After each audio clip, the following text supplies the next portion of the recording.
Out and me tell them again, ninja me name. Tell me I say again, watch I know me tell them again now. Baita jaka naka vano dativa pemberere. Pasino naka kwedu vanora mama nyerere. It's okay, Yesu atija pemberere. Chitike jojo Jaira, skirindika jaira.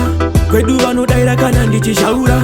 Kune vada kundimisa ndakatozviramba. Vana kutoketa kuti nini ndiri kamba. Vakanditi jaira, skirindika jaira. Kwedu vano daira kana ndichishaura. Vaida kundimisa pati ndakatozviramba. Ndakabva ndavaudza kuti nini ndiri kamba. Tamba nevane tiri, vakachera skiri. Ike zvino, takutoda mbiri. Vatipe, tike, ratova skiri tora mari.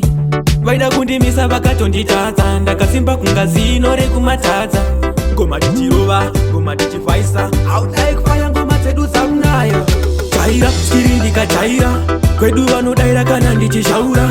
Kune vada kundimisa ndakatozviramba. Vana kutoketa kuti nini ndiri kamba. Vakanditi jaira, skirindika jaira. Kwedu vanodaira kana ndichishaura. Vaida kundimisa pati ndakatozviramba. Ndakabva ndavaudza kuti nini ndiri kamba. Valenge ava avafare patofara. Tichivaonera vogaya takasara.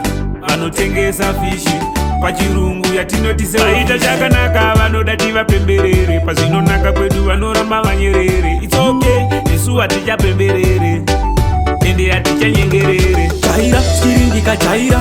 Kwedu vanodaira kana ndichishaura. Kune vada kundimisa ndakatozviramba. Vana kutoketa kuti nini ndiri kamba. Vakanditi jaira, skirindika jaira. Kwedu vanodaira kana ndichishaura. Vaida kundimisa pati ndakatozviramba. Ndakabva ndavaudza kuti nini ndiri kamba. Tamba nevane tiri, vakachera skiri. Ike zvino, takutoda mbiri.